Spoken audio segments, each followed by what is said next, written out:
So the question is, a train travels at a certain average speed for a distance of 54 km and then travels at a distance of 63 km at average speed of 6 km per hour more than the first speed.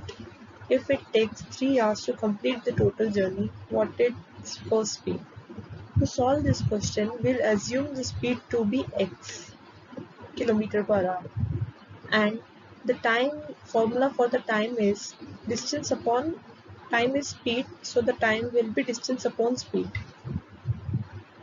This will give us 54 upon x plus 63 upon x plus 6, as for the first 54 km the speed is x, and for 63 kilometers it's 6 km per hour more than the original speed, and the total time is 3 km or 3 hours.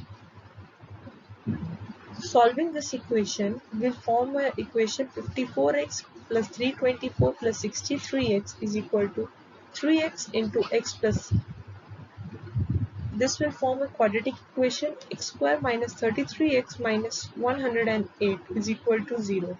When we'll solve this equation, we'll get the value of x to be 36, and x is the first speed of the train.